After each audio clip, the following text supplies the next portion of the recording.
Billionaire Justin Sun spent 200 million yuan on a single trip to space. But after he returned to Earth, he did not speak a single word for 3 straight days. When he finally opened his mouth, all he said was one sentence: "The Earth is moving." It turns out that when you are floating 400 kilometers above the surface and staring at that blue sphere through the tiny window of your capsule, it looks like a giant living organism. It appears to be genuinely breathing. This is not a hallucination. Since humanity first entered space in 1961, more than 500 astronauts have reported nearly identical experiences. The human beings who completed this journey and returned to Earth almost universally underwent some form of radical, irreversible transformation.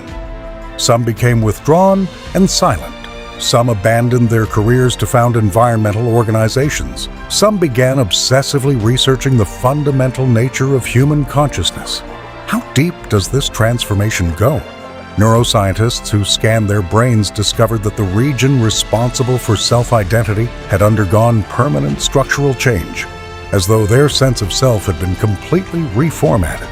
They could never return to the cognitive state they had before. Psychologists gave this phenomenon a name: the overview effect. But the truly terrifying thing is not the name. It is the hidden truth behind it.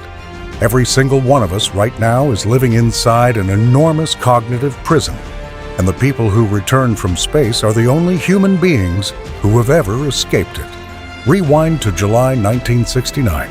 Apollo 11 had just successfully landed on the moon. The entire world was cheering. But the second man to step onto the lunar surface, Buzz Aldrin, went through 17 minutes of dead silence.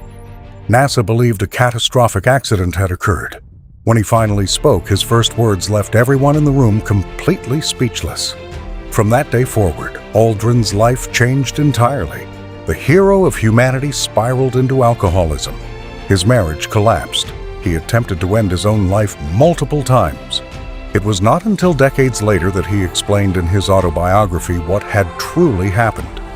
"When I stood on the surface of the moon and looked up at the Earth, it looked like a glass marble wrapped in a thin veil of pale blue, suspended in endless darkness, as though it could shatter at any moment. In that instant, I knew I could never go back, not back to Earth, but back to being the person who once believed that everything in life actually mattered."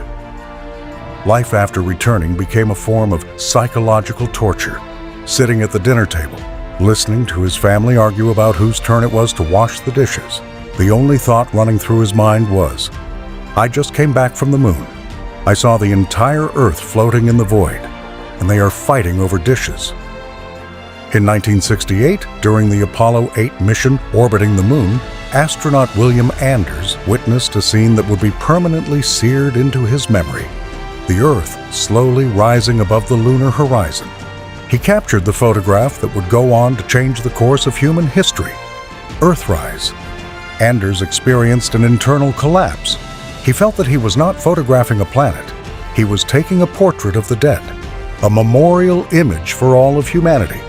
Because from the moon, you only need one thumb to completely cover the Earth. 7 billion people, every city, every ocean, every forest, all of it fitting behind a single human thumb. He realized just how profoundly alone the Earth is in the universe. In 1987, writer Frank White, after interviewing dozens of astronauts, summarized 3 permanent cognitive shifts caused by the overview effect. First, national borders disappear. From space, you cannot see a single border line anywhere. The Earth is simply one seamless, unbroken sphere. No divisions, no separations. Second, the scale of time collapses. On Earth, a human lifetime feels impossibly long. But from space, human civilization has only existed for a few thousand years. Set against the 13.8 billion years of the universe, it does not even register as a rounding error. Third, the fragility of life becomes absolute. Surrounding the Earth is infinite darkness and the perfect vacuum of space. No air, no water, nothing at all. Just one tiny, lonely point of light.